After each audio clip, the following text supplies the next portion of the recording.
اعوذ باللہ من الشیطان الرجیم بسم اللہ الرحمن الرحیم. عزیزان من، آج مارچ 1978 کی 31 تاریخ ہے اور درس قرآن کریم کا آغاز سورہ الفرقان کی آیت 71 سے ہو رہا ہے. 25/7/1. سلسلہ کلام یوں چلا آ رہا تھا کہ عباد الرحمن کی خصوصیات بتائی جا رہی تھی. وہ لوگ جو خدا کی محکومیت اختیار کرتے ہیں، پھر ان کے اندر کس کس قسم کی خصوصیات پیدا ہو جاتی ہیں. دو لفظوں میں یہی کہ جن کو قرآن نے معروف کہا ہے وہ ان پر عمل پیرا ہوتے ہیں، جن چیزوں سے منع کیا ہے ان سے وہ رکتے ہیں، اور وہ ان میں سے چند ایک کی تفصیل دیتا چلا آ رہا تھا کہ ان سے بھی رکتے ہیں، ان سے بھی رکتے ہیں. درمیان میں ایک بات کہی کہ اگر کبھی کبھار اگر ان سے صاحب غلطی نسیان لغزش ہو جاتی ہے تو اس کا احساس ہونے کے بعد فوراً وہ پلٹتے ہیں. تابہ، جس دوراہے سے ان کا غلط قدم اٹھا تھا پھر واپس وہیں آتے ہیں، اور وہاں آنے کے بعد یہ نہیں کہ بس وہاں آ گئے تو یہ توبہ قبول ہو گئی. سوال ہی نہیں ہے، انہوں نے تو ایک صحیح راستے پر جانا تھا، کسی منزل تک پہنچنا تھا، دوراہے پہ آ کے غلط قدم اٹھا، غلط راستے پہ چل پڑے، کچھ دور جا کے احساس ہوا کہ راستہ صحیح نہیں ہے. منزل تک پہنچنے کے لیے وہاں آنا، واپس آنا ضروری ہے جہاں سے غلط قدم اٹھا تھا. یہ پہلا قدم ہے، یہ پہلا سٹیپ ہے جو ان کو لینا پڑے گا. اور اسی دوراہے پہ آ کے پھر اگلا قدم یہ ہے کہ جو صحیح راستہ ہے اس کے اوپر پھر چلنا ہوگا. محض واپس آ جانے سے بات نہیں بن جاتی. اس لیے جہاں بھی قرآن نے کہا ہے تابہ، اس کے بعد پھر اصلاح ساتھ ہے، اس کے عملہ صالحا ساتھ ہے کہ پھر صحیح راستے پہ چلے. تو پھر وہ کہا ہے اس نے کہ وَمَن تَابَ وَعَمِلَ صَالِحًا فَإِنَّهُ يَتُوبُ إِلَى اللَّهِ مَتَابًا. یہ ہے جو صحیح اس منزل پہ پہنچ جائے گا، غلط راستے سے پلٹ کر اس منزل تک پہنچ جائے گا جو خدا نے اس کے لیے تجویز کی ہے، اگر وہ اس صحیح راستے پہ چلنا شروع کرے. یہ ہے اصل میں. اور اس کے لیے بھی قرآن کریم نے جو معیار بتایا ہے، پچھلی دفعہ بھی میں نے عرض کیا ہے، پھر دوہرا دوں اس کو. بنیادی چیز یہ ہے کہ ان الحسنات یذہبن السیئات، 11/114. اور دوسرے مقامات پہ بھی اس کو دہرایا گیا ہے کہ اگر کہیں کوئی تخریبی کام ہو جاتے ہیں کسی معاشرے میں، کسی فرد سے، کسی قوم سے، کسی نظام سے، کسی مملکت سے، تو ان کی تلافی کی صورت یہ ہے کہ اس سے زیادہ تعمیری کام کیے جائیں. ایک ہی شکل ہے. اس نقصان کی تلافی کی صورت ہی یہ ہے کہ اس سے زیادہ اچھے کام کہہ لیجئے، تعمیری کام کہہ لیجئے. حسنات قرآن نے جسے کہا، اس نے کہا کہ سیئات جو ہو گئی ہیں ان کے نقصان کی تلافی کی شکل ایک ہی ہے کہ اس سے زیادہ تعمیری کام کیے جائیں. وہاں تو پلڑے ہیں، خفت موازینہ وثقلت موازینہ، وہاں تو پلڑے کا جھکاؤ ہے. اگر وہ ناہمواریاں، تخریبی کام جو ہے ان کا پلڑا جھک گیا ہے، تو روز ہم دیکھتے ہیں ترازو سے کوئی چیز تولنی ہوتی ہے، تو اگر وہ باٹ والا پلڑا جھکا ہوا ہے اور جنس والا پلڑا اٹھا ہوا ہے تو اس میں اور جنس ڈالیں گے نا، تب یہ جھکے گا نا جا کر. تو یہ جو ہے دوسری چیز کہ اس میں اس سے زیادہ تعمیری کام کریں گے تو تب آپ کی تخریبی کاموں سے پیدا ہونے والے نقصانات کی تلافی ہو سکے گی. اسی بھی اگر اور شدید عمل اختیار کرتے چلے جائیں گے تو ناہمواریاں بڑھتی چلی جائیں گی. توبہ کے معنی یہ ہیں، اور اسی لیے جیسا میں نے عرض کیا ہے کہ ہر توبہ کے ساتھ عمل صالح ہے. اور اس میں تو ایک اور لفظ بھی آیا ہے، اگلی آیت میں آؤں گا تو وہاں جا کے اس کے متعلق بیان کروں گا کہ وہ کیا کتنی اہمیت ہے اس میں. الا من تاب و آمن و عمل صالحا، لیکن یہ اگلی آیت کے ساتھ بات آئے گی، اور وہ اگلی آیت تو آج ایسی آ رہی ہے کہ پوچھئے نہیں، اس قدر غور طلب ہے، اس قدر اہمیت ہے اس کے اندر۔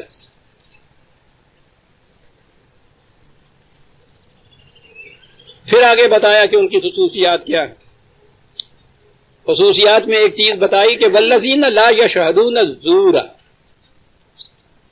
زور عام طور پہ فریب کاری کو کہتے ہیں، جھوٹ کو کہتے ہیں، اصل میں کسی ایک طرف جھک جانے کو کہتے ہیں یہ، یا کنکھیوں سے ٹیڑھی آنکھ سے کسی کو دیکھنا، اسے کہتے تھے وہ عرب اصل میں۔ صحیح آنکھ سے نہ دیکھنا،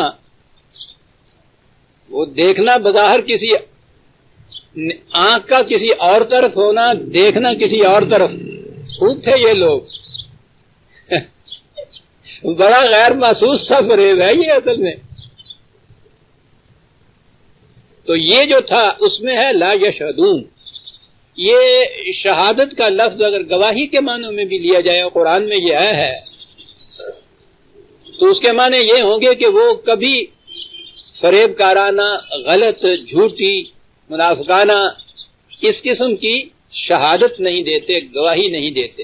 لیکن اتنی بات نہیں ہے، یہ یشہدون جو ہے یہ تو کسی مقام پہ کسی کا حاضر ہونا، یاد رکھیے جسے شہادت کہتے ہیں، شہادت کے لیے ضروری ہے کہ عینی شاہد ہو وہ شخص، وہ خود اس نے دیکھا ہو اس چیز کو، اسی لیے یہ لفظ شاہد مشاہدہ ہے۔ یہ شاہدہ عربی زبان میں غابہ کے مقابلے میں آتا ہے، اگر وہ وہاں خود موجود نہیں ہے وہ شہادت نہیں ہے اس کی۔ اسلامی قوانین کی روح سے شہادت صرف اس کی ہے جو خود اس واقعہ اس واقعہ کا عینی شاہد ہو۔ تو شہادہ کے تو معنی ہوتا ہے اس جگہ موجود ہونا، تو شہادہ کے معنی جب موجود ہونا ہوا تو اس کے معنی یہ ہو گئے کہ جس جگہ بھی کوئی فریب کارانہ کام ہو رہا ہو، کس قسم کی مکارانہ سازشیں ہو رہی ہوں، کچھ اس قسم کی تدبیریں ہو رہی ہوں، وہ وہاں کھڑا بھی نہیں ہوگا، اس مجلس میں نہیں بیٹھے گا، ان کا ساتھ نہیں دے گا، بلکہ ان کو دیکھے تک کا نہیں اگر اس کے لغوی معنی لیے جائیں تو وہ اتنا مجترب رہے گا ان چیزوں سے، اور اگر ضرورت پیش آئے گی کہیں بات کہنے کی تو وہ جو کچھ اس نے دیکھا ہوگا وہ صحیح سی بیان کرے گا۔ شہادت کبھی ایسی نہیں دے گا کہ جس میں ذرا سا شائبہ بھی فریب کا پایا جائے، مومن یہ ہوگا۔ اور شہادت کے متعلق تو جب بات آئے گی اس موضوع پہ میں عرض کروں گا، قرآن نے جو معیار مقرر کیا ہے، پوچھئے نہیں کہ وہ عدل کو کس بلندیوں تک لے جاتا ہے۔ عدل کا دار و مدار شہادت پہ ہوتا ہے عزیزان من، یہ جو عدالتی عدل جسے ہم کہتے ہیں۔ اور شہادت کے متعلق قرآن نے یہ کہا ہے کہ مومن شہادت دیتا ہے او علی انفسہم، خواہ وہ اس کی اپنی ذات کے خلاف کیوں نہ جائے پھر بھی سچی شہادت دیتا ہے۔ اس سے بڑی چیز اور کیا ہوگی؟ اپنی ذات کے خلاف بھی اس کے جائے پھر بھی وہ سچی شہادت دیتا ہے۔ والذین لا یشہدون الزور وَإِذَا مَرُّوا بِاللَّغْوِ مَرُّوا کِرَامًا۔ لغو کا لفظ جو ہے ہمارے ہاں تو لغویات بھی ان معنوں میں آتا ہے۔ لغو ہر معیوب بات ہی کو نہیں کہتے تھے یہ لوگ، بے معنی بات، بے مطلب بات، بیکار بات، وہ اسے بھی لغو کہتے تھے۔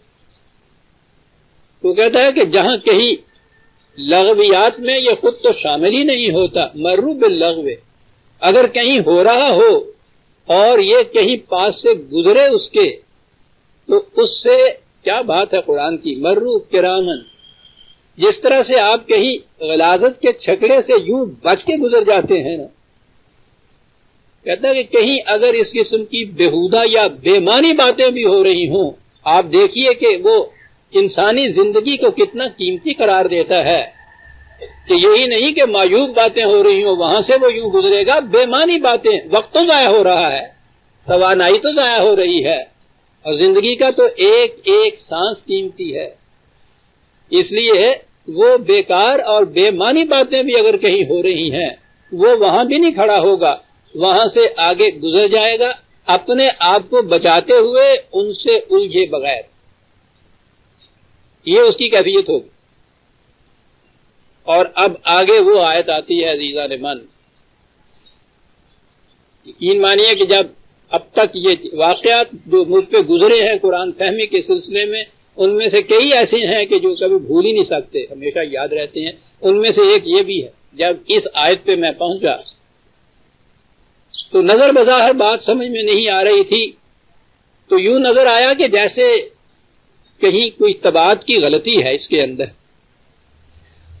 کئی نسخے قرآن کے کنسلٹ کر لیے، دیکھ لیے، آیت اسی طرح سے تھی، آپ بھی دیکھیے، اور جو مجھ پہ گزری تھی نظر بظاہر دیکھیے پہ آپ پہ بھی گزرے گی۔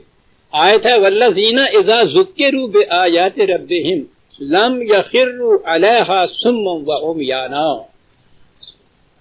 ہم تو یہ سمجھتے ہیں ایمان کے معنی کہ بے خطر کود پڑا آتش نمرود میں عشق، عقل ہے محو تماشا ہے لبے بام ابھی۔ ایمان میں عقل اور فکر غور و تدبر کا کوئی دخل ہی نہیں ہے صاحب، ایمان ایمان، اور پھر ایمان پہ غیر جب کہہ دیا جائے تو پھر تو پوچھو ہی نہیں کہاں جاتا چلا جاتا ہے۔ آیت یہ ہے کہ مومن وہ ہیں کہ اور تو اور جب ان کے سامنے خدا کی آیات بھی پیش کی جائے تو وہ ان پر بھی بہرے اور اندھے بن کے نہیں جھک پڑتے۔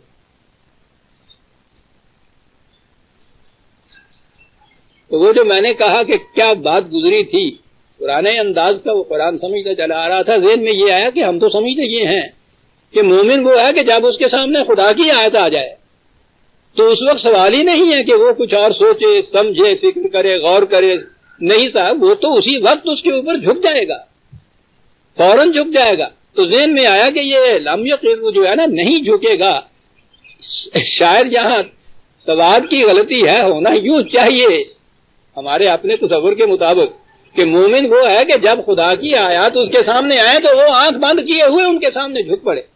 ہم تو یہ سمجھتے تھے، اور یہی تھا دل کے اندر وہ پختہ یقین جس کی بنا پہ پہلا رد عمل یہ ہوا کہ یہاں کچھ کتابوں کی غلطی ہو گئی۔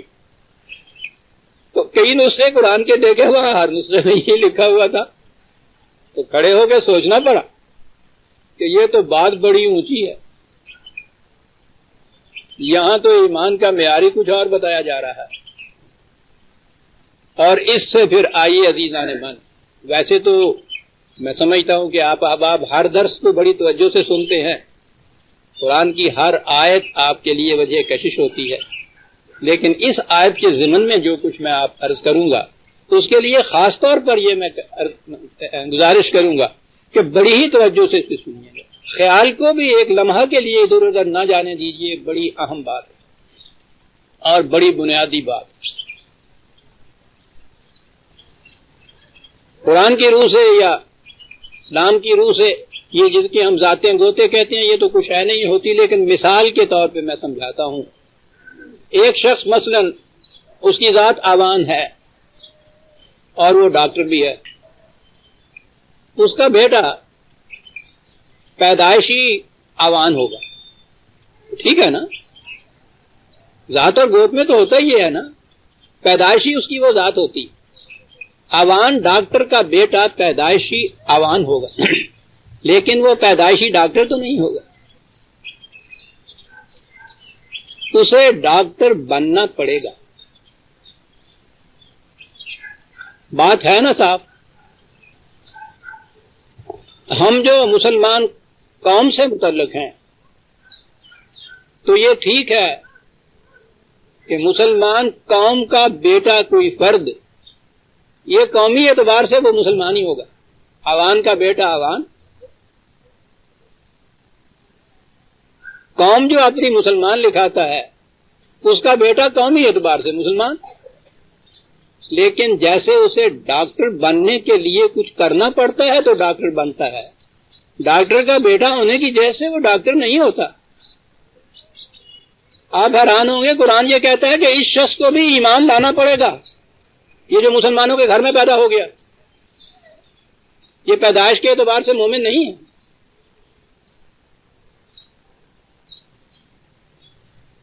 قرآن کریم میں یہ ایمان جسے ہم کہتے ہیں آمنا یؤمنون تؤمنون، یہ ورب آئے ہیں، وہ لوگ جو ایمان لاتے ہیں، مومن وہ ہیں جو ایمان لاتے ہیں، تو اس کے لیے تو کچھ کرنا پڑے گا۔ جیسے وہ جو ڈاکٹر بنتا ہے، جو ڈاکٹری کی ڈگری حاصل کرتا ہے وہ ڈاکٹر ہوتا ہے، ڈاکٹر کا بیٹا ڈاکٹر نہیں ہوتا۔ قرآن کریم کی روح سے ہر انسانی بچے کو، خواہ وہ قومی اعتبار سے مسلمانوں کے گھر میں بھی کیوں نہ پیدا ہو، اسے ایمان اختیار کرنا پڑتا ہے، لانا پڑتا ہے۔ یہ لانا پڑتا ہے کیا؟ یہ ہے کیا بات؟ کچھ صداقتیں ہیں، کچھ حقیقتیں ہیں، کچھ اصول ہیں، کچھ اقدار ہیں، ان کے متعلق اسے یہ یقین کرنا پڑتا ہے کہ یہ واقعی صداقت ہے، یہ حقیقت ہے، یہ غیر متبدل ویلیو ہے، قدر ہے، یہ کرنا پڑتا ہے۔ یہ کرنا کیسے پڑتا ہے؟ یہ جو آیت میں نے ابھی پیش کی کہ یہ نہیں کہ اس کے سامنے یہ چیزیں آئیں اور اس نے آنکھیں بند کی اور کان بند کیا، اندھے اور بہرے کی طرح اس کے سامنے جھک گیا کہ جی ٹھیک ہے، وہ کہتا ہے قطعاً نہیں، لم یخروا،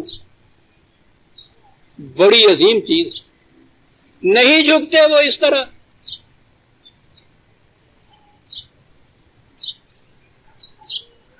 تو ان صداقتوں کو آنکھیں کھول کے، کان کھول کے، دل اور دماغ کے پورے اطمینان سے، عقل و فراست کی روح سے، غور و تدبر کی روح سے، فہم و بصیرت کی روح سے،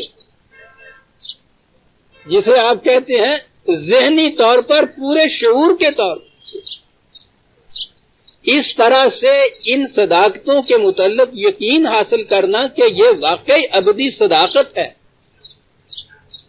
پھر سن لیجئے کہ غور و تدبر کی روح سے، اندھے بہرے بن کے نہیں، یوں ہی نہیں مان لینا۔ یہ ہر فرد اس طرح سے کرے گا، جو فرد اس طرح سے قرآن کی حقیقتوں پر اس طرح سے یقین رکھے گا کہ یہ واقعی سچی بات ہے، اسے کہیں گے یہ ایمان لایا۔ اس کے لیے قرآن کہتا ہے میں یؤمن باللہ، جو ایمان لایا اب یہ مومنین کے حلقے کے اندر داخل ہوا۔ آوان ڈاکٹر کے گھر میں پیدا ہونے والا آوان تو ہو گیا پیدائشی اعتبار سے، اور وہ جو ڈاکٹروں کی ایسوسی ایشن ہے اس کا ممبر بنا اس وقت جب اس نے ڈاکٹری کا علم حاصل کیا اور وہ سرٹیفکیٹ حاصل کیا۔ جب یہ ہوا تو پھر وہ ڈاکٹروں کی انجمن کا ممبر بنا، میڈیکل ایسوسی ایشن کا، پھر اسے ایک سرٹیفکیٹ ملا پریکٹیشنر ہونے کا بھی۔ یہ کچھ اس نے کیا ہے۔ تو یہ جو چیز ہے جسے ہم کہتے ہیں مسلمانوں کے گھر میں پیدا ہونے والا، اس کے لیے بھی ہر بچے کو یہ کرنا پڑے گا، ہر فرد کو یہ کرنا پڑے گا۔ ڈاکٹر کے بیٹے کو ڈاکٹر بننا پڑے گا، اگر وہ نہیں بنتا تو وہ تو اس ایسوسی ایشن کا ممبر نہیں ہو سکتا۔ یہ کفر اور ایمان کے معنی بھی یہ ہیں۔ یہ مومن یا ایمان کے معنی یہ ہے کہ یہ جو مومنین کی ایسوسی ایشن ہے نا، وہ اس کا ممبر اس صورت میں بن سکتا ہے جب اس طرح سے ایمان لائے، اور جو اس طرح سے ایمان نہیں لاتا اور ان کا ممبر نہیں بنتا، وہ کفر کے اندر ہے کہ وہ نان ممبر ہے۔ کافر کے معنی نان ممبر ہوتے ہیں۔ یہ گالی نہیں ہے، یہ ایک فیکچول سٹیٹمنٹ ہے، واقعاتی چیز ہے کہ ایک ممبر ہیں اس ایسوسی ایشن کے، ایک نان ممبر ہیں۔ تو اس کا ممبر بننے کے لیے ضروری ہے کہ وہ یہ کرے کچھ۔ اگر وہ ایسا نہیں کرتا، ٹھیک ہے، قومی اعتبار سے تو آپ اسے مسلمان کہہ سکتے ہیں، ایمان تو وہ نہیں لایا، مومن تو وہ نہیں ہوا۔ اس کی تو پہلی شرط یہ ہے، اب یہ بات سمجھ میں آئی کہ مومن وہ ہیں کہ وہ آیات خداوندی کے سامنے بھی اندھے بہرے بن کے نہیں جھکتے، غور و تدبر کے بعد ان صداقتوں کو تسلیم کرتے ہیں۔ اب یہ دیکھیے کہ جب یہ بات آئی تو اس چیز کے لیے قرآن میں نے پھر تلاش کی کہ بات تو یہ بڑی اہم ہے. میرا خیال ہے آپ نے بھی شاید پہلی دفعہ سنا ہوگا. قرآن اس کی ایک مقام پہ نہیں متعدد مقامات پہ اس کی وضاحت کرتا ہے. یہ حوالے بڑے اہم ہیں. ایک کاش آپ میری بات مانتے اور قرآن کے نسخے آپ کے ہاتھ میں ہوتے، پھر بات زیادہ پختگی سے سمجھ میں آتی ہے، وضاحت سے سمجھ میں آتی ہے. 4/136 نسخے ہیں تو ذرا دیکھیے اس کو. مخاطب کن سے کیا جاتا ہے؟ یا ایھا الذین آمنو. کہیں ترجمہ دیکھ لیجیے، اے ایمان والو. بڑا آسان ہے، یہ کچھ مشکل الفاظ نہیں ہے. یا ایھا الذین آمنو، اے وہ لوگو، آمنو اے ایمان والو. ترجمے میں تو یہ بات آ گئی، آمنو وہ جو ایمان لائے ہو، ترجمہ ہو جائے گا نا. اب پتہ آگے کیا ہے؟ یا ایھا الذین آمنو آمنوا باللہ ورسولہ والکتاب الذی نزل علی رسولہ. ایمان لاؤ اللہ پر، اس کے رسول پر، اس کی کتاب پر. پھر سن رہے ہیں آپ کیا کہہ رہا ہوں؟ یا ایھا الذین آمنوا آمنوا باللہ. عزیزان من، یا ایھا الذین آمنوا خود کہہ رہا ہے. وہ سیدھی بات کہی جا رہی ہے کہ جب آپ خود کہہ رہے ہیں اے وہ آمنو جس کو ہم آپ سمجھتے ہیں کہ جو ایمان لے آئے ہو، پھر آگے آمنو باللہ ہے کیا؟ پہلے آپ نے خود ان کو یہ کہہ کے پکارا ہے یا ایھا الذین آمنو.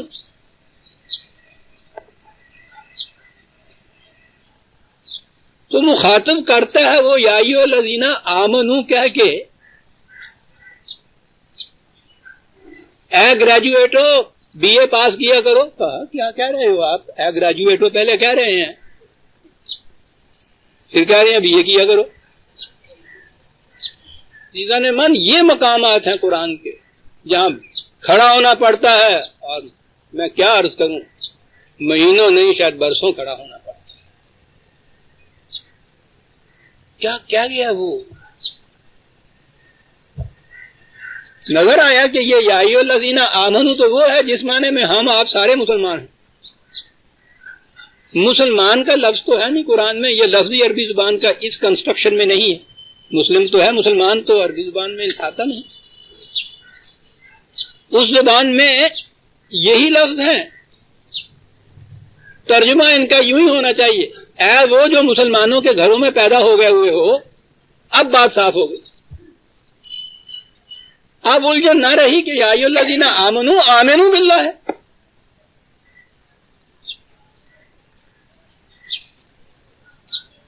اب آپ آئیے اس کے اوپر. اے وہ جو آوان باپ کے گھر میں پیدا ہونے سے آوان کہلاتے ہو.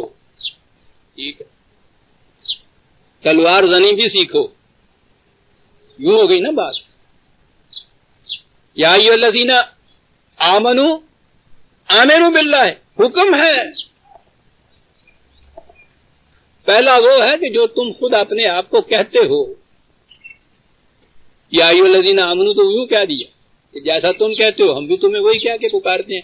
عبد الرحمان بھی تو تم نام رکھتے ہو نا، ہم بھی کہہ دیتے ہیں. اس سے بات پوچھتے ہیں کہ ہو تم رحمان کے ہی عبد، اسی کے غلام ہو، اسی کے معصوم ہو. تو یوں ہوگا نا کہ اے عبد الرحمان، رحمان کی عبودیت اختیار کر. یوں ہو گئی بات.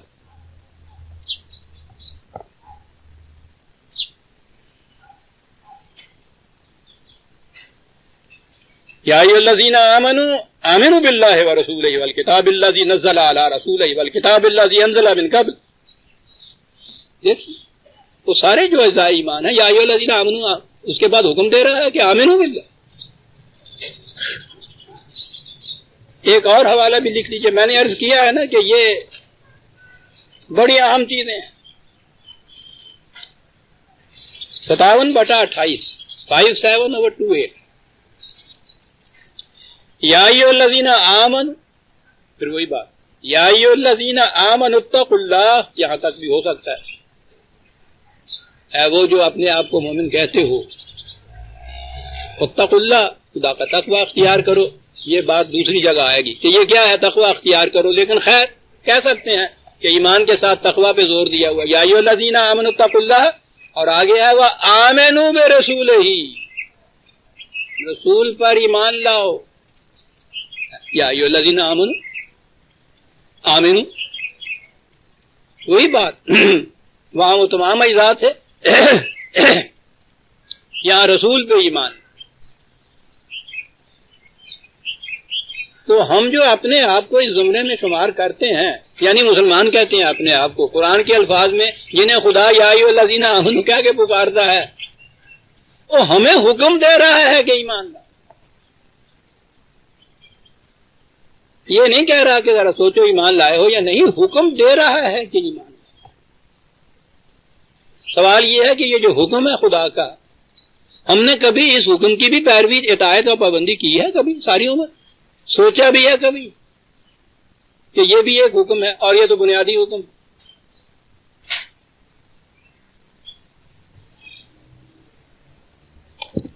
وہ دنیا بھر کے ان لوگوں کو کہ جو جنہیں ہم آپ بھی مسلمان نہیں سمجھتے، اپنے آپ کو تو بہرحال ہم یہ کہتے ہیں نا، کون کون لوگ؟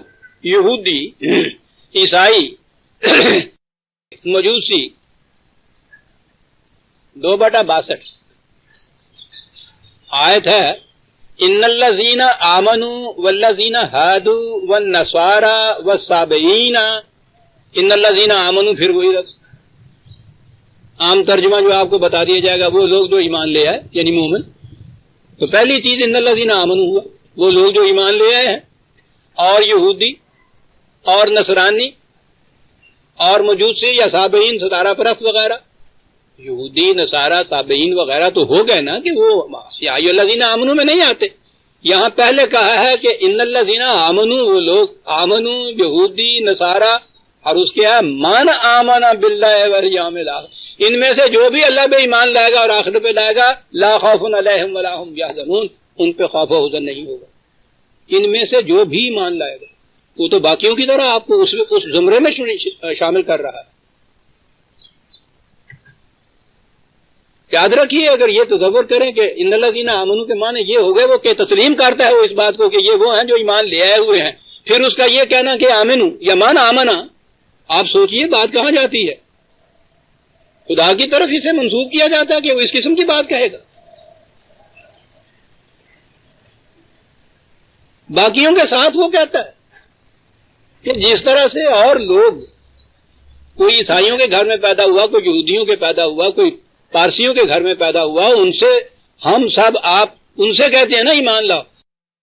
ان میں سے کوئی ایمان لاتا ہے تو ہم کہتے ہیں آج مسلمان ہوا الحمدللہ، ہم اسے مسلمان کرتے ہیں، وہ مسلمان ہوتا ہے. ہم تو نہیں ساری عمر ایسا کرتے ہوتے. اور وہ ہمیں بھی کہتا ہے ان الذین آمنوا، من آمن باللہ والیوم الآخر، جو بھی ان میں سے ایمان لائے گا. تو عزیزان من، محض مسلمانوں کے گھر میں پیدا ہو جانے سے تو ایمان لانے والا نہیں ہو سکا. قرآن کے الفاظ موجود ہیں. ایمان لانے کے لیے پہلی شرط کیا ہوگی؟ وہی والذین اذا ذکروا بآیات ربہم لم یخروا علیہا صما وعمیانا، فہم و شعور کی روح سے، عقل و بصیرت کی روح سے دیکھ بھال کر، سمجھ سوچ کر اس چیز کو پھر صحیح ماننا کہ واقعی جو کہا ہے خدا نے وہ ایک حقیقت ہے. عقل و شعور کی روح سے، فہم و بصیرت کی روح سے. یہ محض مان لینا نہیں ہے. میں جو ہمیشہ کہا کرتا ہوں کہ ایمان کا ترجمہ فیتھ ہے ہی نہیں، غلط ہے. عیسائیت کے الفاظ ہیں جو ہمارے ہاں آ گئے ہوئے ہیں. اس کے معنی کنوکشن کے ہیں. منامنا کے معنی ہی ہے one who is convinced of these facts. سوچئے تو عزیزان من، ہم میں سے کوئی بھی آتا ہے اس کیٹیگری کے اندر؟ اور پھر توقعات ہم کر رہے ہیں ان نما خوشگواریوں کی جو مومنین کا حصہ ہوتی ہے. یعنی چیخ رہے ہیں کہ وہ اپائنٹمنٹ جو ڈاکٹروں کے لیے تھی مجھے کیوں نہیں ملی، میں تو ڈاکٹر کے بیٹا ہوں، ڈاکٹر باپ کا بیٹا ہوں، مجھے کیوں نہیں دی جائے؟ اس کو ڈاکٹر جو بنتا ہے اس کو ملتی ہے نا۔ اس کے لیے بھی ایک ریفرنس میں نے دی ہے 2/62، ایک اور حوالہ لکھ لیجئے 5/69، 5/69۔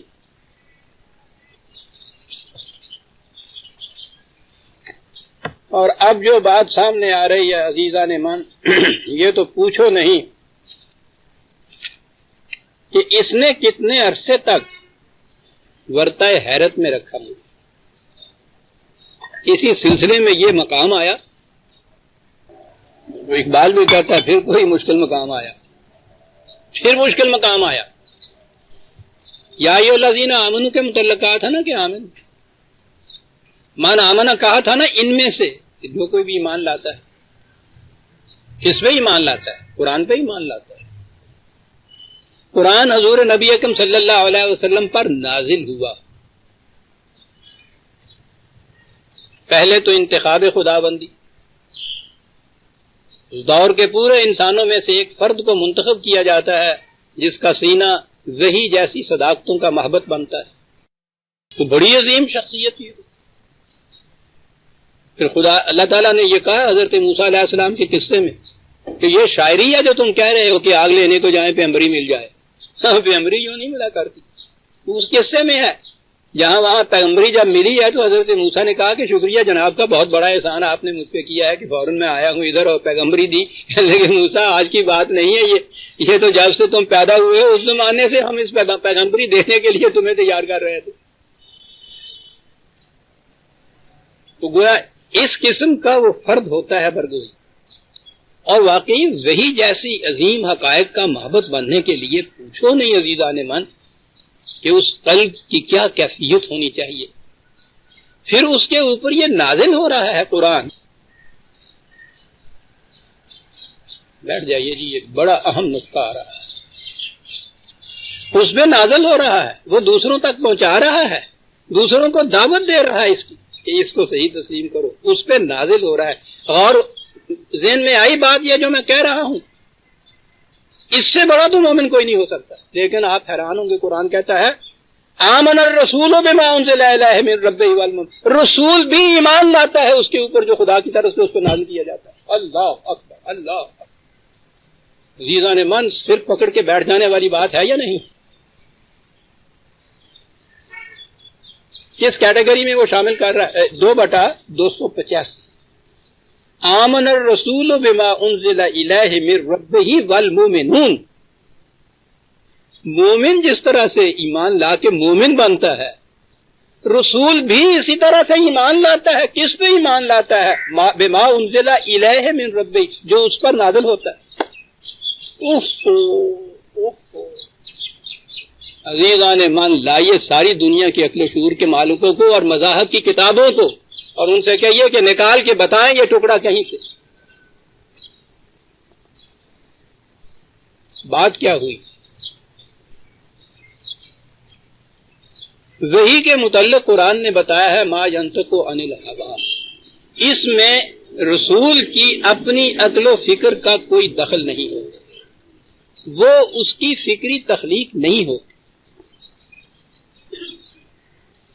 وہ اس کے اوپر آبجیکٹیولی نازل کیا جاتا ہے، دیا جاتا ہے، اس کے قلب میں القاء کر دیا جاتا ہے، اس میں اس کی عقل و فکر کا دخل نہیں ہوتا۔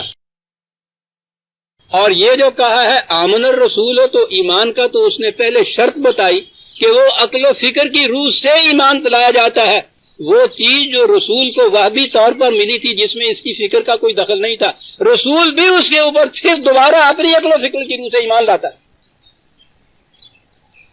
آمن الرسول بما انزل الیہ من ربہ والمؤمنون کل آمن باللہ، کل، یہ سب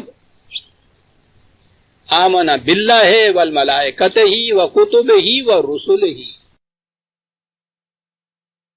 رسول اس بات پہ بھی ایمان لاتا ہے کہ میں اس کا پیغامبر ہوں، یہ اس کا پیغام ہے، یہ اس کا کلام ہے، یہ اس کی وحی ہے، یہ صداقتیں ہیں، یہ حقیقتیں ہیں، ان پر وہ بھی فکر و شعور، علم و بصیرت کی روح سے ایمان لاتا ہے ان کے اوپر پہلا، اور وہ کہتا ہے انا اول المسلمین، لو بھائی میں سب سے پہلے میں مسلمان ہوتا ہوں۔ اگر مسلمان ہوتا ہوں، ہمارا محاورہ ہے نا زبان کا، یہی کہنا پڑتا ہے، یعنی وہ یہ کہتا ہے، رسول کہتا ہے انا اول المسلمین، آمن الرسول بما انزل الیہ من ربہ، ایمان لاتا ہے وہ اب اس پر جو اس پہ نازل کیا گیا ہے،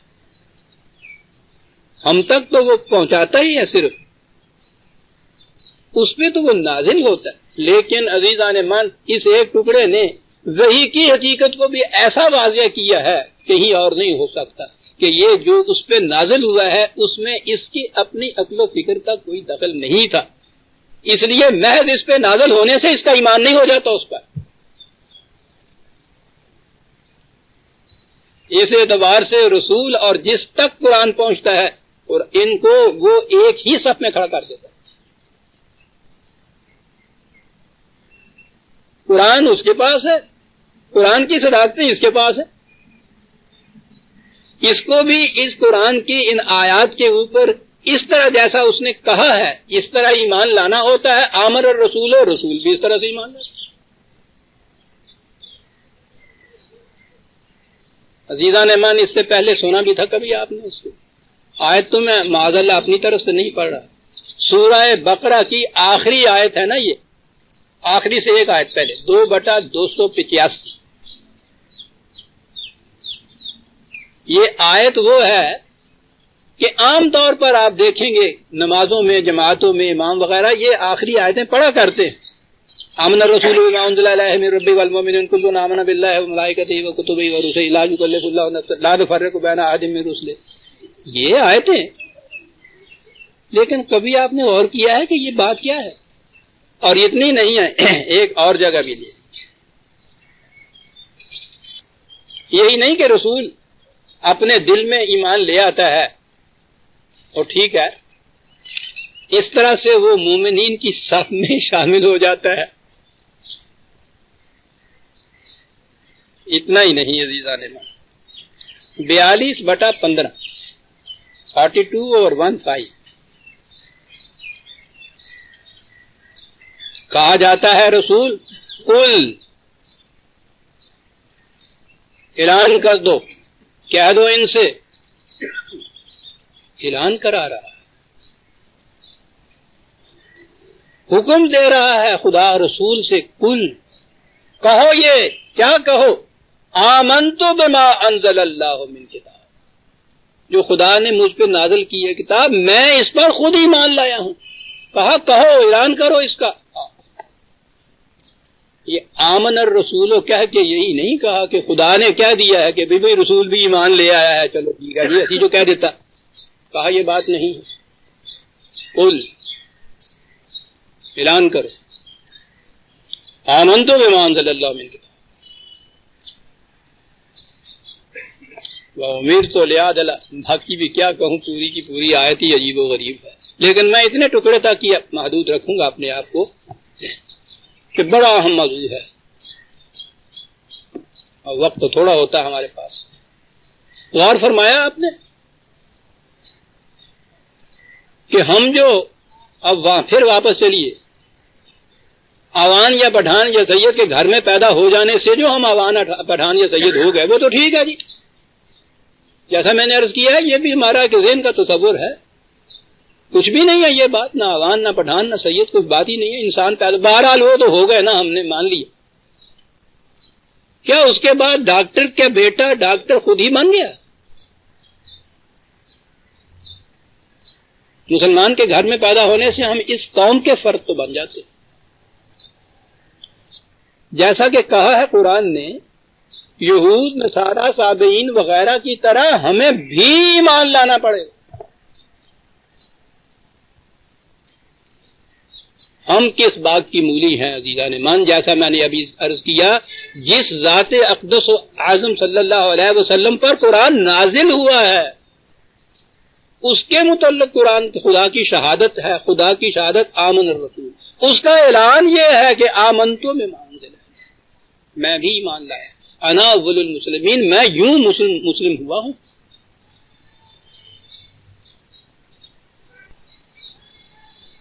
یہ ایمان لانا جو ہے کس طرح سے ایمان لایا جاتا ہے وہ پھر آگئی آیت جو ہمارے زیر تدریس ہے آج، والذین اذا ذکروا بآیات ربہم لم یخروا علیہا صما وعمیانا، آنکھیں بند کر کے نہیں وہ اس پہ گر پڑتے، آنکھیں کھول کے، کان کھول کے، بصیرت اور سماعت اور عقل و ہوش کی روح سے ان کو صحیح تسلیم کرتے ہیں۔ جب جو ایسا کرتا ہے وہ پھر یہ مومنین کے حلقے میں داخل ہوتا ہے، جو ایسا نہیں کرتا تو ٹھیک، مسلمان کے گھر میں پیدا ہوا مسلمان تو ہے، قرآن نہ اس کا ایمان تسلیم کرتا ہے نہ اسے مومن تسلیم کرتا ہے۔ یہ فتوے جو لگتے ہیں یہ تو فقہ کی باتیں ہیں عزیزان من، فتویٰ لگانے والے سے بھی کبھی پوچھو کہ تم بھی اس طرح سے ایمان لائے ہو ساری عمر میں؟ ٹھیک ہے جی، اب اگلے قدم پہ آئیے، عقل و ہوش کی روح سے، فہم و فراست سے، غور و تدبر کے بعد سب کچھ دیکھ بھال کے یہ قرآن کی صداقتوں کو صحیح مان لیا، ٹھیک ہے، تو بس کام ہو گیا، یہی مقصد ہے قرآن کا۔ ہم نے مان لیا یہ کہ یہ صحیح ہے یہ غلط ہے، عقل و فکر کی روح سے، تجربے مشاہدے کی روح سے بھی اس کو یقین کے حد تک مان لیا کہ یہ صحیح ہے یہ غلط ہے۔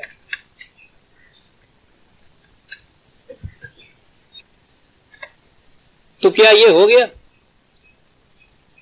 یہ ٹھیک ہے عزیزان مان، ذہنی طور پر ہو گیا، انٹلیکچولی ہم نے اس کو سمجھ بھی لیا،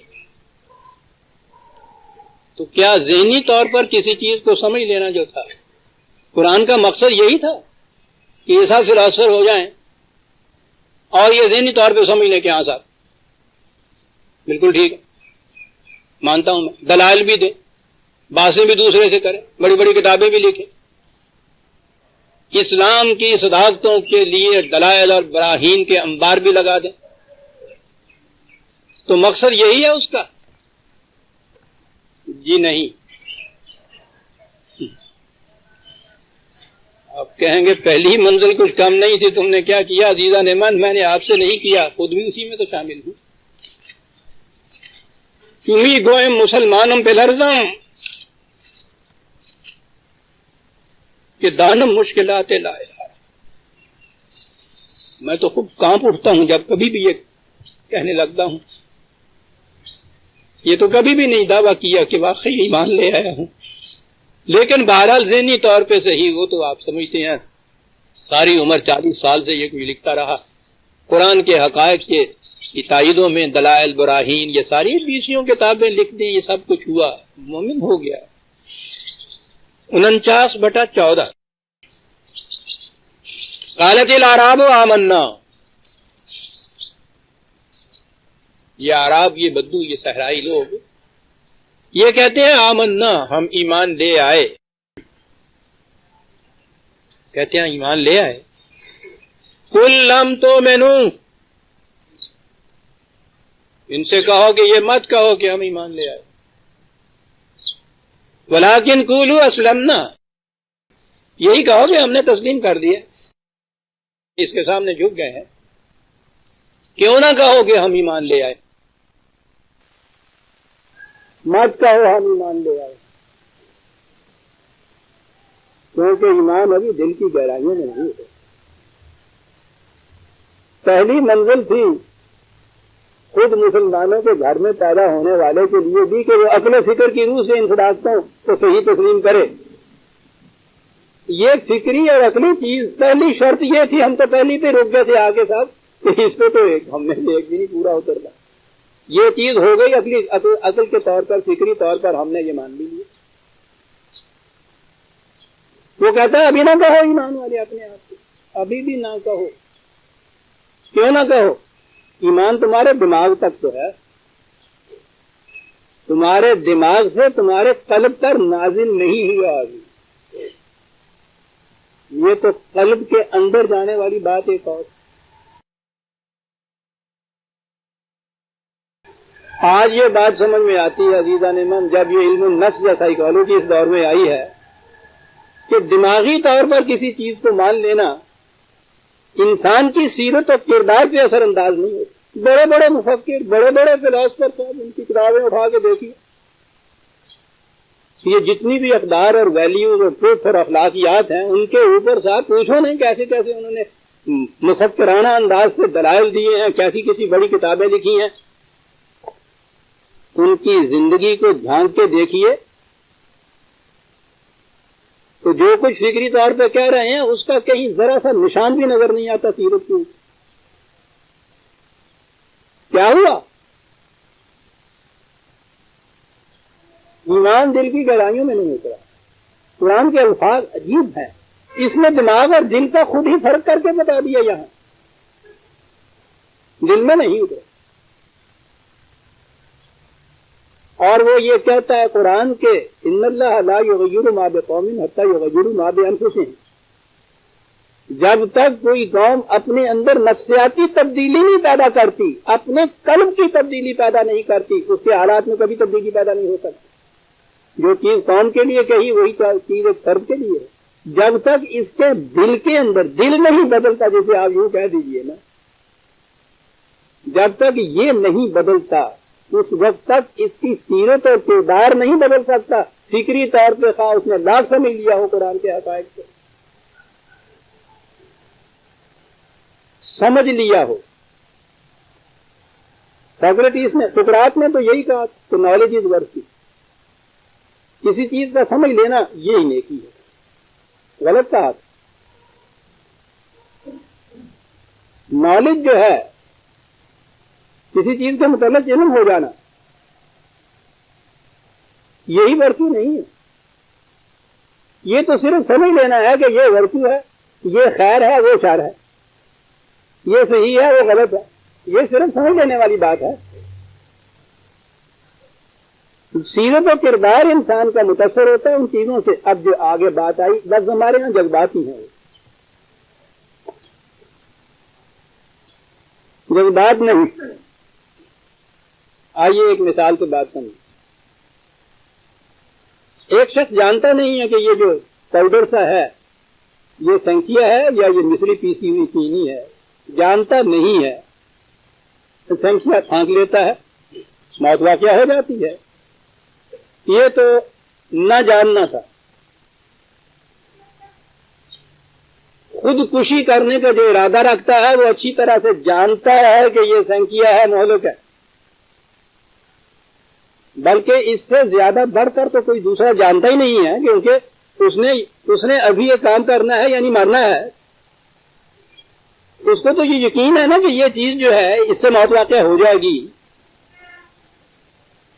اگر اسے یہ یقین نہ ہو، یہ ہو کہ پتہ نہیں کہیں یہ مصری نہ ہو یا آج کل کے اعتبار نال کتے نقلی سنکھیا ہی نہ دے لینے. سنکھیا بھی تو اصلی نہیں ملتا. اس زمانے میں نہیں وہ چلا رہا تھا کہ ڈوبنے جاؤں تو پانی ملے پایاب مجھے. پایاب پانی کو تو پتہ چل جاتا ہے کہ یہ پایاب ہے. یہ جو آج سنکھیا آپ کو یہ نقلی جعلی ملاوٹی ملتا ہے، ڈلٹریشن تو ہر چیز میں ہو رہی ہے.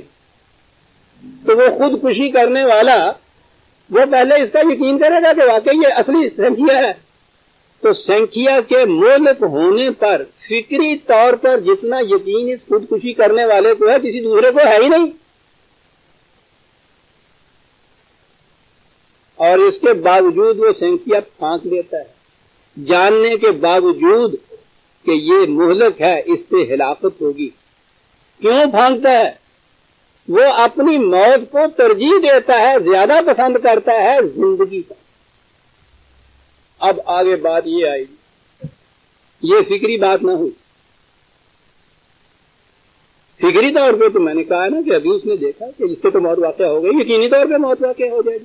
یہ جو چیز ہے کہ وہ موت کو ترجیح دیتا ہے اپنی زندگی کے اوپر، یہ قلب کی چیز، جذباتی چیز، وہ زندہ نہیں رہنا چاہتا، موت کو زیادہ پسند کرتا ہے۔ اب اگلا قدم آ گیا ہمارے سامنے، اسے ہی درشن کہتے ہیں۔ پہلی چیز تو یہ آ گئی کہ وہ فکری طور پر عقل و فہم کی روح سے، تجربے مشاہدے کی روح سے یہ یقین کرے کہ یہ سنکھیا ہے، یہ ہلاکت آفری ہوتا ہے، سنکھیے کے مولک ہونے پر ایمان لائے۔ اگلی بات ہے اندر ایک فیصلہ کرنے والی، وہ فیصلہ کرے کہ سنکھیے نہیں کھانا، اس سے موت واقع ہو جائے گی۔ کون یہ ایسا فیصلہ کرے گا؟ جو زندگی کو ترجیح دے گا موت کے مقابلے۔ صرف جاننا کچھ نہیں، وہ جو کہا تھا نا والد نے، بڑی پتے کی بات کہا گیا، جانتا ہوں ثواب طاعت و زہد، پر طبیعت ادھر نہیں آتی۔ یہ ہے نا وہ طبیعت کا ادھر آنا، فکری بات نہیں، جانتا ہوں، اور بڑا صحیح کہا ہے اس نے کہ جانتا ہے۔ خودکشی کرنے والا جانتا ہے کہ یہ مہلک ہے، یہ موت واقع ہو جائے گی اس کی، اس سے، پر طبیعت ادھر نہیں۔ اور ہمارا مفکر قرآن تو خرد نے کہہ بھی دیا لا الہ تو کیا حاصل، حالانکہ یہ خرد کی روح سے لا الہ کہنا قرآن خود کہتا ہے کہ لا الہ اسی کا قابل قبول ہے جو خرد کی روح سے کہتا ہے۔ لیکن اگلی بات جو ہے نا، یہ اس بات پہ آیا ہے جو قرآن نے کہا ہے ان سے کہ ابھی اپنے آپ کو یہ مت کرو کہ ہم ایمان، کہو کہ ہم ایمان لے آئے ہیں، وَلَمَّا يَدْخُلِ الْإِيمَانُ فِي قُلُوبِكُمْ، یہ کہتا ہے خرد نے کہہ بھی دیا لا الہ تو کیا حاصل، دل و نگاہ مسلمان نہیں تو کچھ بھی۔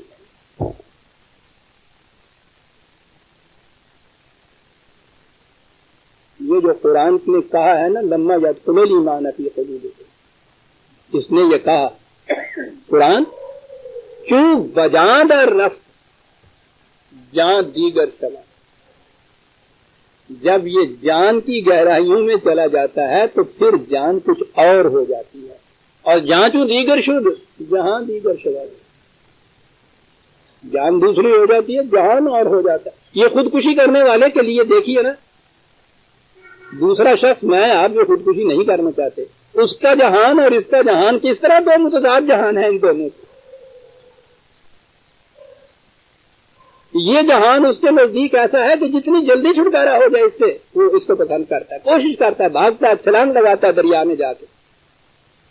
یہ جہان ہمارے لیے جو مرنا نہیں چاہتے ہیں اس کے لیے پوچھو نہیں، ایک ایک سانس کے لیے ان ڈاکٹروں کو سینکڑوں ہزاروں روپے دیتے ہیں کہ 4 سانس ہی زیادہ آ جائیں۔ دونوں جہان مختلف ہو گئے، کس سے مختلف ہوئے؟ اندر سے ایک چیز کے بدلنے سے۔ کیا بدلنا ہے؟ تم کس کو زیادہ ترجیح دیتے ہو، کس کو زیادہ پسند کرتے ہو، کس کو زیادہ پسند کرتے ہو؟ آگے نا یہاں بات، وہ موت کو زیادہ پسند کرتا ہے، ترجیح دیتا ہے، ہم زندہ رہنے کو پسند کرتے ہیں، ترجیح دیتے ہیں۔ ہمارے دونوں کا جو علم ہے سنکھیے کے متعلق وہ 2 مختلف نتائج پیدا کر رہا ہے، وہ اس کے حسب منشا نتیجہ پیدا کر رہا ہے، ہم اس سے بعد رہتے ہیں تو ہمارے حسب منشا نتیجہ پیدا کر رہا ہے۔ سوال یہی ہے کہ تم دونوں میں سے کس چیز کو زیادہ پسند کرتے؟ آئیے دیکھیں قرآن 2 بانوں کا۔ جہاں تک معلومات کا تعلق ہے، علم حاصل ہونے کا تعلق ہے، سقراط کے الفاظ میں نالج کا تعلق ہے، وہ کہتا یہ ہے کہ اس کے متعلق بھی خود نہ فیصلہ کیا کرو، تمہاری محدود عقل آپ نہیں فیصلہ کر سکتی، وہی تمہیں یہ بتائے گا کون سی چیز تمہارے لیے فائدہ مند ہے، کون سی نقصان دینے والی ہے، بجائے اس کے کہ ہم صدیوں کے تجربات مشاہدات کے بعد یہ دیکھیں کہ یہ سنکھیا ہلاکت آفرین ہے، وہی پہلے دن یہ کہہ دیتا ہے کہ دیکھو یہ سنکھیا اس سے موت واقع ہو جاتی ہے، بس وہی یہ کرتا ہے، وہی علم دیتا ہے۔ 2/216 کہا ہے کہ عسیٰ ان تکرہوا شیئا وہو خیر لکم وعسیٰ ان تحبوا شیئا وہو شر لکم۔ ہو سکتا ہے کہ تم اپنی عقل و فکر کی روح سے کسی چیز کو اپنے لیے بہت اچھا سمجھو، لیکن در حقیقت وہ تمہارے لیے نقصان رسا ہو، اور یہ بھی ہو سکتا ہے کہ ایک چیز کو تم اپنے لیے نقصان رساں سمجھو، یا سمجھو کہ فائدے کا موجب نہیں ہے، در حقیقت وہ تمہارے لیے فائدہ رساں ہے۔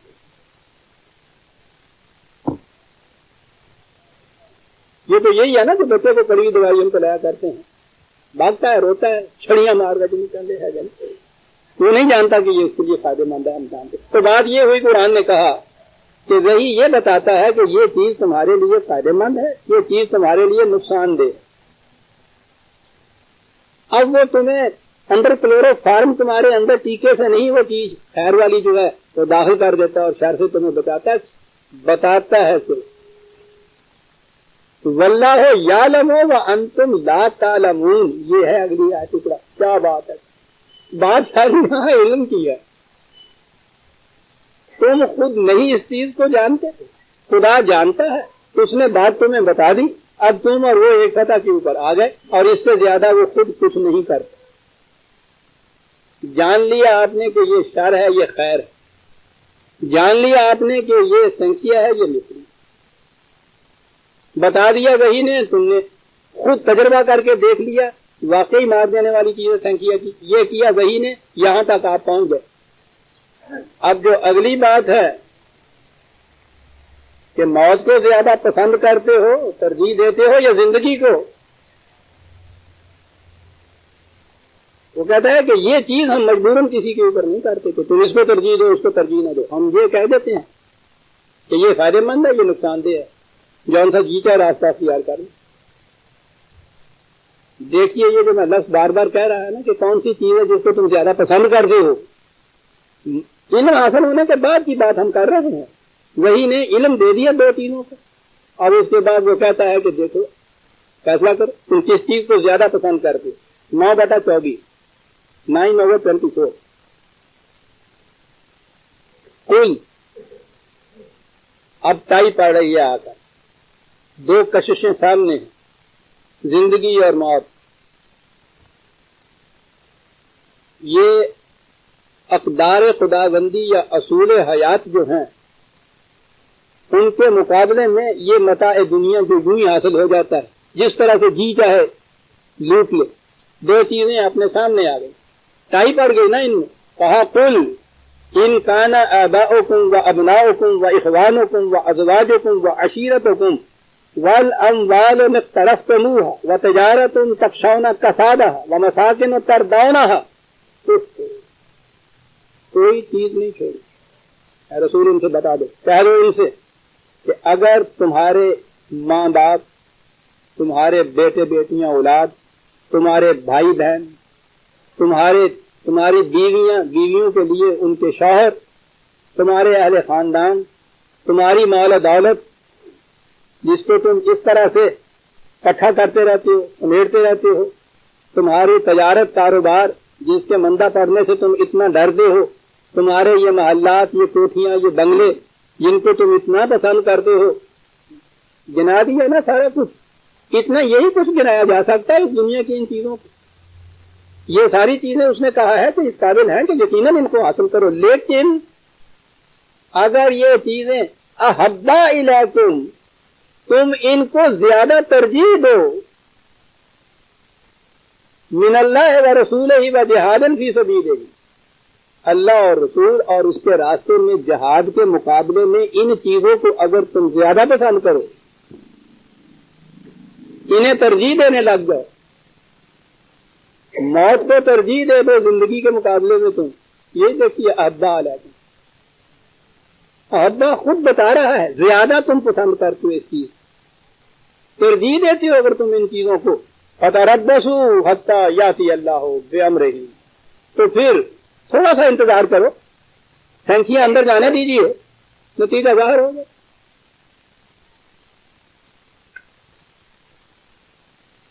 ایسے سینکیا کی پوڑیاں ہاتھ میں لینے والے، یہ اس لیے ہم نے بنایا تھا کہ دوائی کے طور پہ استعمال کیا جائے۔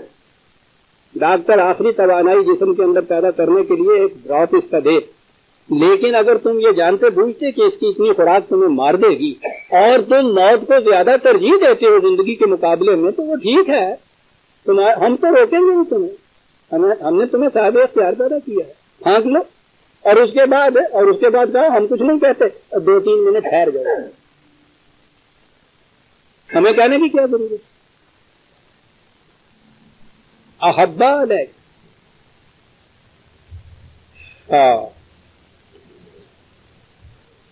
غور فرمایا آپ نے کہ ایمان کیا کرتا ہے؟ ایمان عقل و فکر کی روح سے قرآن کی ویلیوز یا اقدار کو انسانی زندگی کے لیے ممد و معاون، نشو و نما کا ذریعہ، آئندہ زندگی کی منازل طے کرنے کے لیے ارتقائی منازل، سیڑھیاں، خوشگواریاں، سرفرازیاں، یہ سارا کچھ وہ بتاتا ہے۔ ان کے مطابق زندگی بسر کرنے سے یہ کچھ ملے گا، ان کو چھوڑ دو گے ذل و تخواریاں، دنیا بھر کی تمام نسبت و زبوحالیاں، یہاں بھی آخرت میں بھی وہ ساتھ ساتھ بتا علم دے دیتا ہے تم کو اس چیز کا۔ وہ کہتا ہے کہ ان اقدار کو علم و بصیرت کی روح سے ماننا کہ ان کے اتباع سے یہ ہوگا، ان کے خلاف جانے سے یہ ہوگا، یہ ہوا آپ کا ذہنی ایمان۔ اب آگے یہ بات آئی کہ جب سفر حیات میں ٹائی آ کے پڑ جائے، ایک طرف یہ چیزیں ہوں، دوسری طرف کوئی خدا قدر ہو۔ قدر یہ ہے کہ دوسرے کے مال کو کسی طرح سے بھی غلط طریقے پہ، حرام طور پر، ناجائز طریقے سے، فریب کاری سے چھوؤ بھی نہیں، یہ ہوئی وہ قدر۔ ایک طرف یہ اتنی بڑی اٹریکشن کہ کوئی دیکھ نہیں رہا، پکڑے نہیں جا سکتے، کوئی صورت نہیں ہے، ذرا سا یوں ایک سیکنڈ کے لیے جھوٹ جانا بولا، فائل کے اوپر 2 لفظ یوں لکھے، یہ سارے کا سارا یہ آ گیا۔ یہ 2 چیزیں آپ کے سامنے آئی۔ اب سوال ہوا احبا، ان میں سے کس کو ترجیح دیتے ہو؟ کہا یہ وہ چیز ہے، تم اس قدر کی حفاظت کو ترجیح اس صورت میں دو گے کہ وہ جو تم نے ذہنی طور پہ ایمان جو لائے تھے تم، وہ تمہارے جذبات کو اثر انداز ہو گیا ہوگا۔ تمہارے جذبات اس طالب کے اندر اگر ڈھل گئے ہیں تو تم جس طرح سے زندگی کو ترجیح دینے والا سینکیوں سے دور بھاگتا ہے، آگ سے دور بھاگتا ہے، پانی کی گرداب سے دور بھاگتا ہے، تم ان تمام کششوں سے دور بھاگ جاؤ گے، کیونکہ تم ترجیح دیتے ہو اقدار خداوندی کو، پرماننٹ ویلیوز کو تم ترجیح دیتے ہو۔ اب یہ جو ترجیح دینے والا اس طرح سے ہے، یہ ہے عملہ صالحہ۔ اس نے ایمان کے بعد عمل صالحہ کیا، صلاحیت بخش کام کیا، زندہ رہنے والا کام کیا۔ ابھی میں زندہ رہنے والی بات کرتا ہوں۔ میں نے کہا تھا کہ یہ پچھلی آیت کے اندر، توبہ والی آیت کے اندر 25/70 کسی سے پہلے آیت جو آئی تھی، میں نے کہا تھا نا بعد میں بتاؤں گا، بڑی اہم بات، غلطی ہو گئی۔ ایک غلطی تو وہ ہے کہ وہ سنکھیا اتنا کھا لیا کہ موت ہی واقع ہو گئی۔ ایک غلطی یہ ہے کہ غلطی سے کھایا تو گیا، تھوڑا سا کھایا گیا، نقصان تو کچھ ہوا اس سے، لیکن یہ جانتے ہوئے کہ یہ سنکھیا ہے۔ پہلی شرط یہ ہے، کہا الا من تاب، جس کو احساس ہو جائے کہ ہو غلطی ہو گئی، لغزش ہو گئی۔ اس کے بعد ہے وہ آمنا و عمل صالحا، درمیان میں یہ ہے، یہی نہیں کہ اس کے بعد واپس آ گیا اس کے راہ کے اوپر، اس کے بعد آ کے اس میں صحیح کام آمنا، یہاں تو یہ اور بات ہوگی کہ جب بھی انسان کسی پرماننٹ ویلیو یا قدر خداوندی کی خلاف ورزی کرتا ہے تو ایمان نہیں رہتا اس کے اندر اس وقت۔ جب وہ پھر اس سے باز آتا ہے، اس کی تلافی کرنا چاہتا ہے، ریٹرن ہوتی ہے اس کی من آمنا، تو اس کے بعد پھر اس کے لیے ضروری ہے کہ یہ کہے کہ ہو میرے ایمان کا تقاضا تو یہ تھا کہ میں ایسا نہ کروں۔ یہاں آمنا پھر کہا ہے اپنی باز آفرینی کے لیے، واپس آنے کے لیے، توبہ جسے آپ کہتے ہیں۔ یعنی کتنی باریک بات ہے کہ جب تم نے اس کی خلاف ورزی کی ہے تو سچی بات یہ ہے کہ اس وقت یہ ایمان تھا نہیں تمہارے اندر۔ بات ٹھیک ہے، خودکشی کرنے والے کے اندر یہ ایمان نہیں ہوتا کہ زندگی جو ہے وہ زیادہ قیمتی ہے موت کے مقابلے میں۔ اگر آخری وقت میں بھی چھلانگ لگانے سے ذرا پہلے بھی اس کو احساس ہوتا ہے اس چیز کا بہت، تو وہ کہتا ہے کہ مانتے ہو نا کہ زندگی زیادہ اچھی ہے، آمنا۔ وہ کہتا ہے توبہ وہی کر سکتا ہے کہ جو پھر اس چیز کو ریوائو کرے اس بات کو کہ نہیں یار زندگی زیادہ قیمتی. ایمان تو یہ چیز ہے. اس پہ مجھے یاد آ گئی کہ وہ کتنا سمجھتا ہوا جوہر ہے وہ نبی اکرم صلی اللہ علیہ وسلم کی وہ حدیث جب آپ نے فرمایا کہ جب کوئی انسان کسی فاحش کام کا یعنی زنا کا مرتکب ہوتا ہے تو اس کا ایمان باہر کھڑا ہوتا ہے, اس کے سامنے باہر کھڑا ہوتا ہے. بہت اچھی خوب سمجھائی گئی بات.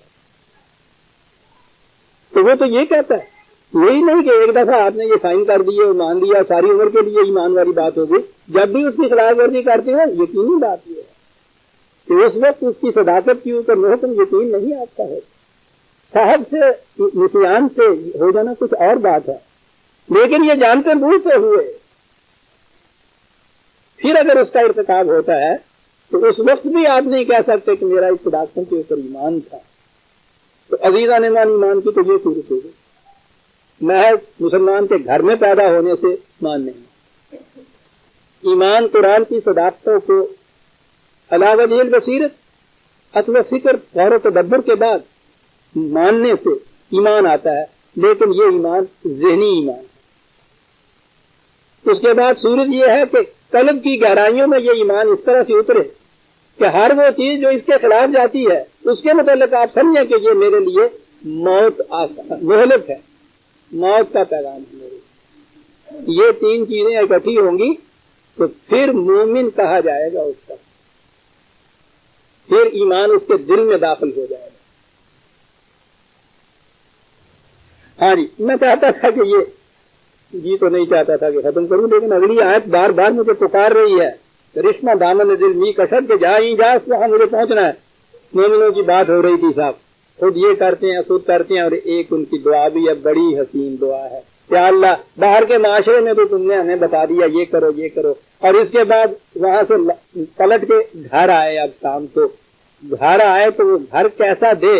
والذین یقولون کہتے ربنا حب لنا, یہاں حب لنا, یا اللہ ہم نے اپنی طرف سے بڑی کوشش کر دی ہے, سب کچھ جو کچھ ہو سکتا ہے کیا ہے اس گھر کو اچھا رکھنے کے لیے, تیرے قواعد کے مطابق رکھنے کے لیے. اس کے باوجود کچھ اور باتیں ایسی ہیں جن پہ کچھ ہمارا یقینی کنٹرول نہیں. حب لنا کے معنی ہوتا ہے یہ وحبی طور پہ ملنا, اہبا ہوتا ہے بغیر معاوضے کے کوئی چیز دے دینا. کیا حسین دعا ہے. یا اللہ میں یہ نہیں کہتا کہ میں نے بڑی کاریگری کی ہے اس گھر کے اندر یہ کچھ کرنے کے لیے, میں نے تو اپنی طرف سے بہت کچھ کیا ہے. بہت سے عناصر ابھی ایسے بھی ہیں کہ ان کے اوپر کچھ پورا کنٹرول نہیں ہے. دعا میری یہ ہے کہ تو اپنی طرف سے اسے پورا کر دے. اور اس گھر کو کیا بنا, حب لنا من ازواجنا و ذریاتنا قرۃ اعین.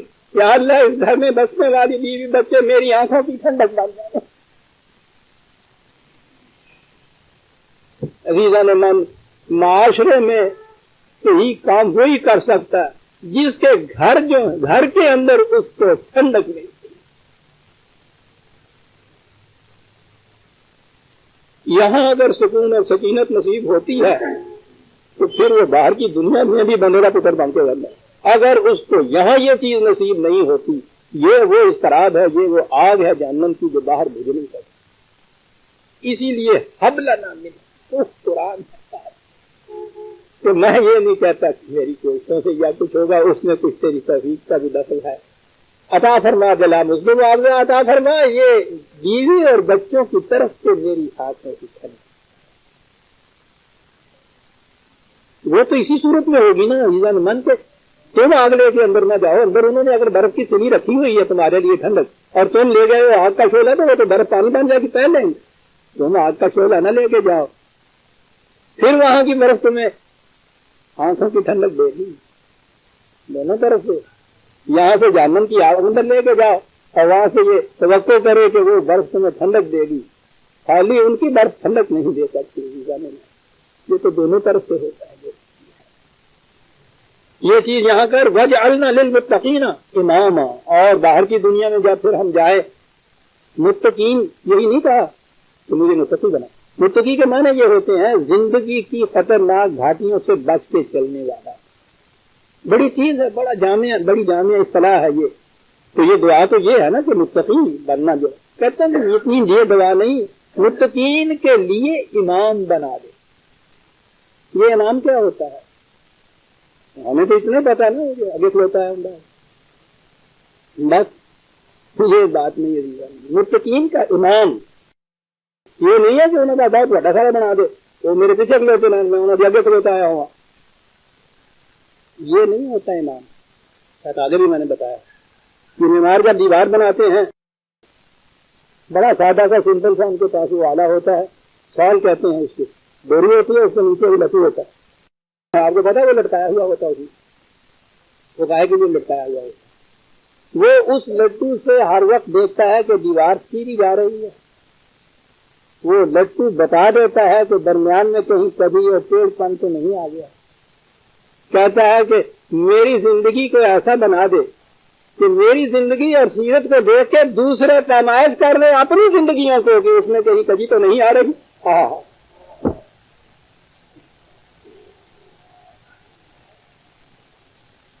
صحیح زبان میں اس کو لیڈر کہیں گے.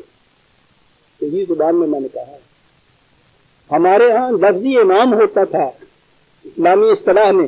آپ کو پتا ہے یہ جو سربراہ مملکت ہوتا تھا امام اس کو کہتے تھے. امام کے یہ معنی نہیں ہوتے تھے کہ وہ نماز میں جماعت کراتا تھا. وہ ہوتا یہ تھا کہ اس کی سیرت جو تھی وہ اس سہل کا کام دیتی تھی کہ جس سے دیوار کا سیب پن اور پیڑ پن جو ہے ناپا جائے دیکھا جائے ہر وقت دیکھا جائے کہ یہ اینٹ غلط تو نہیں کہیں لگ گئی. امام یہ وجعلنا للمتقین اماما. اور یہ عباد الرحمان کی خصوصیات آ رہی تھی عزیزان ایمان کا اولئک یہ ہیں وہ لوگ یجزون الغرفۃ بما صبروا.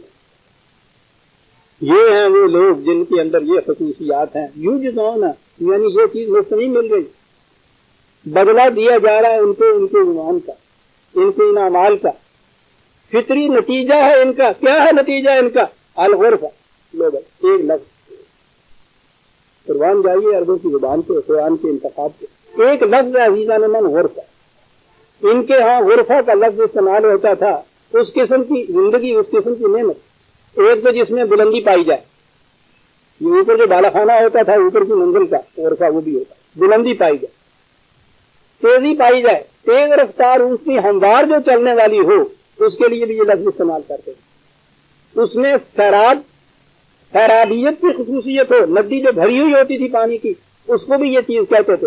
کہا کہ جن میں یہ خصوصیات پیدا ہو جائیں گی جن کی سیرت میں کردار میں ان کو ان کی سیرت و کردار کا بدلہ کیا دیا جائے گا؟ الغرفہ بلندیاں تیز رفتاریاں اور جو زندگی کا قرآن نے کہا ہے کہ پانی سے زندگی ہے. ممد حیات جتنی چیزیں ہیں بھرپور ندیوں کی طرح ان کے ساتھ رواں دواں چلیں گی. دماغ صبر یوں ہی نہیں مل جائیں گی. ان کی استقامت کی وجہ سے زندگی بھر مستقل مزاج رہے استقامت ان کی. اور پھر زندگی کی اگلی منزل جو آئے گی ان کے لیے یا یہی منزل جو جس میں سے جو معاشرہ یہاں وہ قائم کریں گے جو لقون فیہا تحیۃ و سلاما اس میں ہر طرف سے ان کے لیے نوید جہاں فضا کس چیز کی ہوگی؟ تحیتاً زندگی کی نوید. اچھا لفظ ایک لفظ میں ساری بات کہہ دی لیکن ساری بات نہیں ابھی کوئی.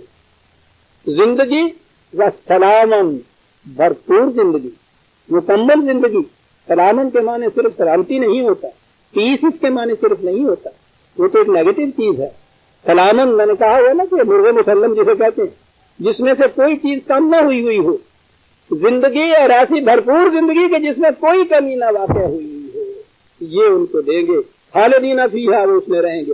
حسنت مستقر و مقام ٹھہرنے کی جگہ بھی نہایت عمدہ جہاں مقام کرنا ہے وہ بھی بڑا حسین. اور اس کے بعد یہ جو مخالفین ہے آخری آیت آ گئی قل ما یعبأ بکم ربی لولا دعاؤکم فقد کذبتم فسوف یکون لزاما.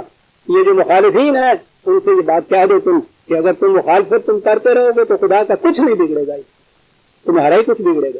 تم نے ان صداقتوں کی تکذیب کی. تم کہتے رہے کہ سفیہ ہلاکت آفرین نہیں ہوتا.